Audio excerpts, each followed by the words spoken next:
Back in action, Indiana up 7-3 over Ohio State. 13-13 to go in the second quarter. Ohio State just went 3 and out. They're punting down to Indiana. Fair catch at the 33 where the Hoosiers will take over. We saw a little bit of a dosing from Peyton Ramsey that last drive. See if Indiana decides to go that route a little longer.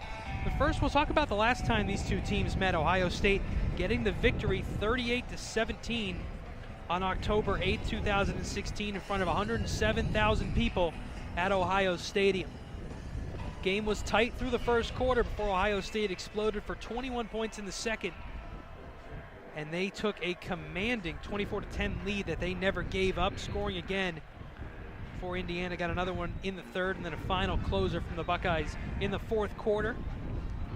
J.T. Barrett, 9 for 21, one interception for 93 yards in that game. It was certainly stagnant. Of course, Ohio State getting offense from other places. Barrett, 26 rushes for 137 yards. Curtis Samuel, 9 for 82. And Mike Weber, 15 for 71. One thing we haven't seen from Ohio State offense is that H-back role that Curtis Samuel filled. Nobody getting the handoffs like that. But Richard Lago back in the game to take the snaps for Indiana as they'll start their drive in the 33. Motion to the outside. He hits his back. Majette in the flat. And a great open field tackle from Ohio State's number 39 in open field. That was Malik Harrison seeing some time. He's a sophomore.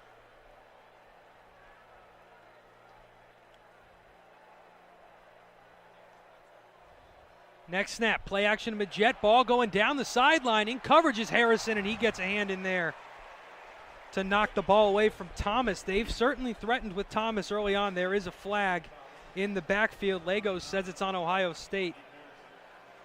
In coverage there. He never turned his head to find the ball. Our first penalty of the game. Hands to the face on Ohio State. And that'll be 15 yards and a first down for the Hoosiers. Took a long time to get the first penalty of the game, almost a quarter and a half. There's 12:55 to go in the second. And now Richard Lago has a new set of chains. After a ball in the flat and an incompletion, it's 1st and 10 from the Buckeye 48. Majette motioning mountain style once again. Mountain swing out to Majette in the flat. He runs past Chris Worley. Actually, he runs past Malik Harrison before he's gathered by Chris Worley and Damon Arnett. Arnett laid a nice hit there to bring him down after 2 yards a gain. 2nd and 7. Lago fakes the handoff, throws it up to the side. Arnett in coverage, but not tight enough to stop Taysir Mack from making a catch, his first career catch as a Hoosier. 1st and 10 from the 32-yard line. And Richard Lago moving this Hoosier offense once again. Play action again. He's throwing to the left side. There's confusion as it looked like an attempted pick there from the Hoosiers, but they ended up picking each other. And it's 2nd and 10 from the 33. If Ohio State were to get a stop here, it's not a guaranteed field goal. Griffin Oaks is a great kicker for the Hoosiers, but the wind is really blowing into his face. Or would be blowing into his face, I should say. Right on the border of field goal range, as you said. 2nd and 10. Lago rolling out around Tyquan Lewis, looking for a place to pass. He throws it over. Luke Timian, the 6-foot flat receiver, needed to be about 6'5" to make that play. And it's 3rd and 10 for the Hoosiers. All Tyquan Lewis on that play. Bull rushed one man, pushed another into the quarterback as he was rolling out, and Lewis chased him down and forced him to throw it away. 3rd and 10 from the 32-yard line. Indiana trying to move forward and extend their 7-3 lead. Lago takes a snap. Pressure being put on from the Buckeyes. He's hit. Ball in the flat, caught by Timmy, and he's about a yard short of the first down marker. Great tackle on the sideline by Damon Webb. However, that might open up room for Griffin Oaks should Indiana's head coach Tom Allen decide to go for it here. They're deciding whether the ball was actually in bounds here. It may have been an incomplete pass. I think we'll get a review if they're really concerned about it. Maybe just deciding where to spot the ball. They backed the Yard marker up.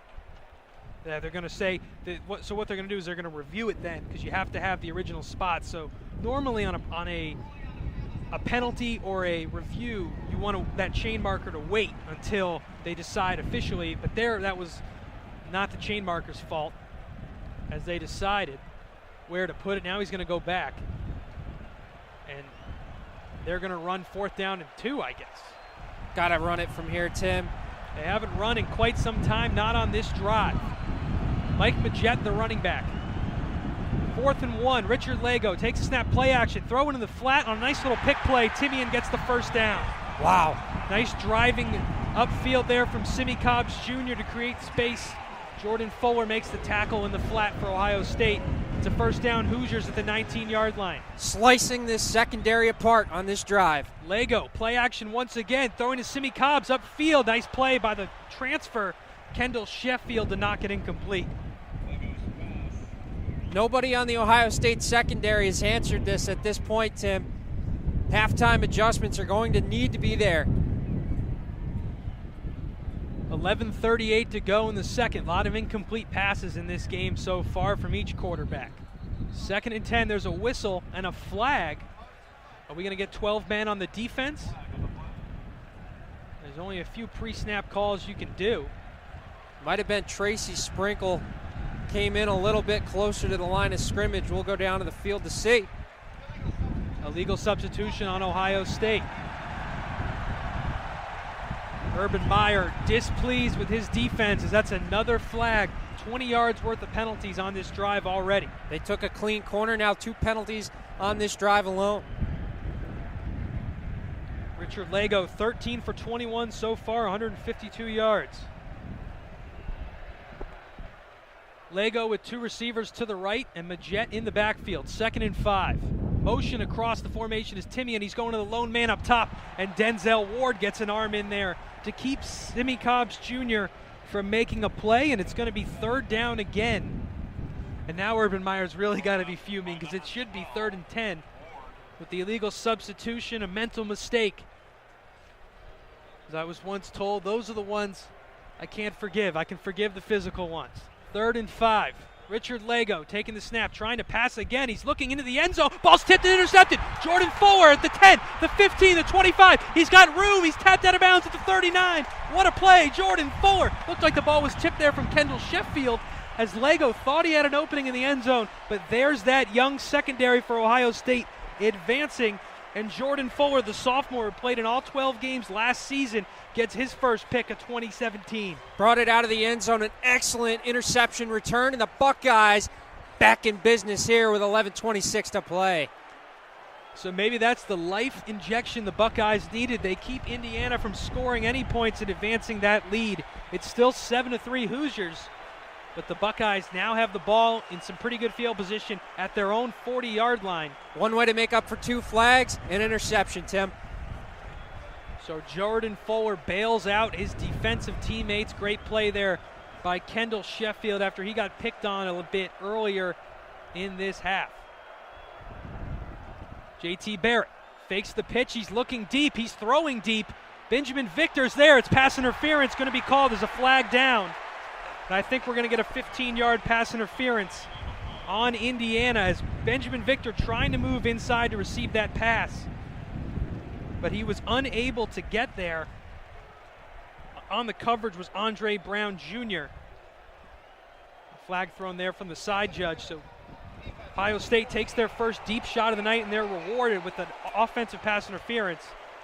We were talking during the break, the offense had gotten a little stagnant, a little predictable. You had to take a deep shot downfield. That time, Barrett throwing into double coverage. Tigre Scrales, the linebacker, also shaded over in coverage. 3 men on the receiver committing that foul. JT Barrett now in the pistol. Ohio State getting some penalty help after 20 yards of penalty on the Indiana drive there that ended with Kendall Fuller's first career interception for Ohio State. Hand off to J.K. Dobbins. He's got room at the 40. He's cutting outside. 35-30. J.K. Dobbins in open field. 25 tackled at the 6-yard line. And there's J.K. Dobbins. Welcome to Ohio State football. Dobbins going to the right, cuts it back across the left. He had room to run on the sidelines, brings it all the way down into the red zone. So ball's at the 10. They'll say Dobbins stepped out there after a huge run, making it happen on his own. Next snap, Barrett looking to pass. Fade to the end zone. Austin Mack is there, but the throw is not. Good play there by Andre Brown Jr. Or actually, that was Rashard Fant, kind of the star of this secondary, who forced Mack to go inside when he really wanted to go outside there on kind of a change-up break. So it'll be 2nd and goal from the 10-yard line. Ohio State desperately needing to capitalize here, trailing 7-3 with 10:58 to go in the second quarter. Barrett in the shotgun. Hill and Mack are his receivers to the right. He takes a snap. Dobbins going to the flat. Barrett looking in the end zone. He throws towards Ball. Ball's overthrown. 3rd and 10. I think it's fair to say that Ball wasn't necessarily open. It was really a place where only he could catch it, and he couldn't. It was over his head. Agreed there, Tim. J.K. Dobbins, 35-yard run, setting the Buckeyes up at the 10. They haven't been able to capitalize after 2 incomplete passes. And now they're trying to score on 3rd and 10. Ball in the slot here. We'll see what he's up to. Ohio State going to spread them out. Johnny Dixon and Ball on the right, K.J. Hill and Mack on the left. Barrett by himself. He takes snap, quarterback draw. He's got room at the 10. 5, getting a block, but he's out of bounds at the 3. And we're going to see what Coach Urban Meyer decides to do here on 4th and 3 after a nice run from Barrett. The first time he's been able to really get loose tonight. I say go for it at this point. And Coach Urban Meyer says the same. So Kevin Wilson, here's your first real test. Actually, Ohio State doing what they love to do and fake everybody out. Now they're going to send Sean Nuernberger in. Boos coming from the Ohio State faithful. It's about a 1-to-1 ratio, IU to OSU fans here at Memorial Stadium.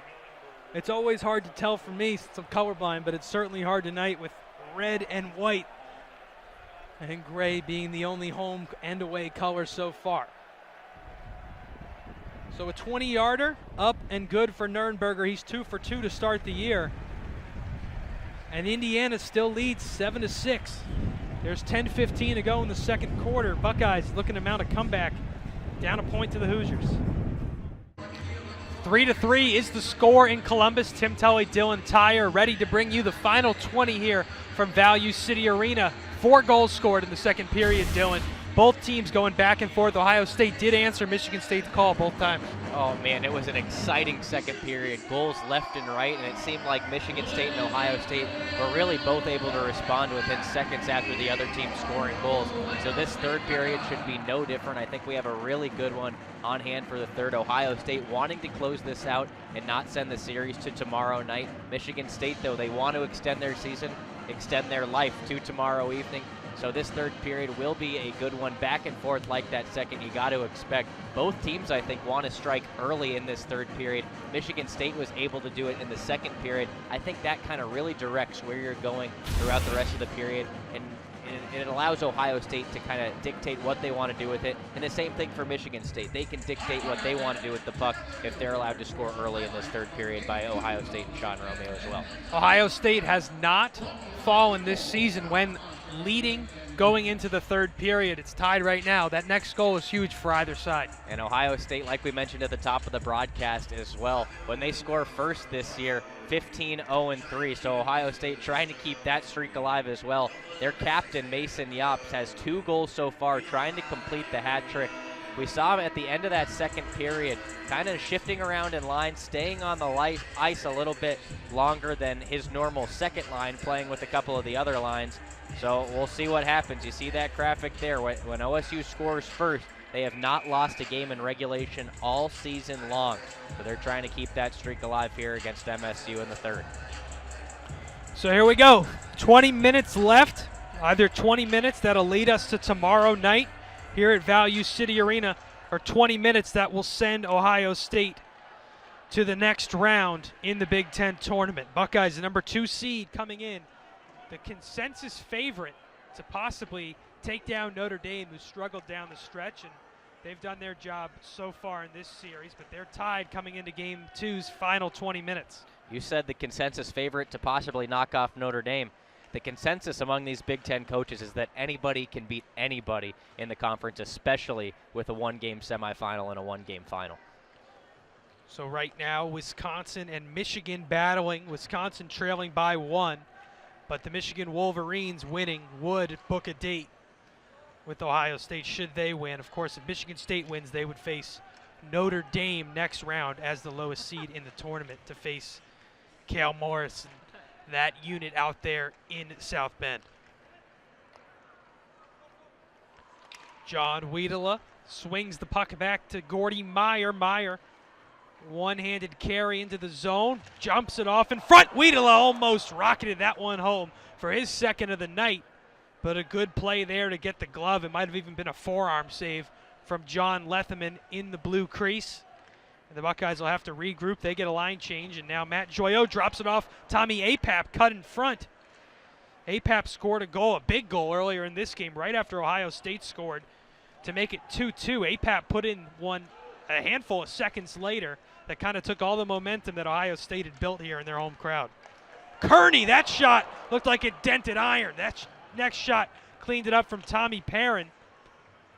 And Dakota Joshua still fighting. Perrin tangled up with Logan Lambden. Great look there from Joshua to Lampasso, loose in front.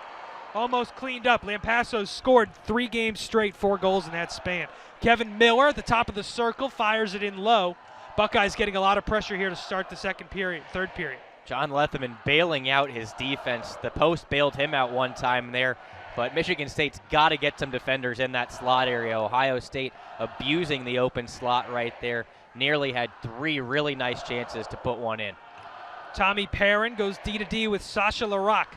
Certainly a playoff atmosphere now, Dylan, if it hasn't been earlier in the series. Both teams know how important the next 17 and a half minutes are. An icing called on Ohio State.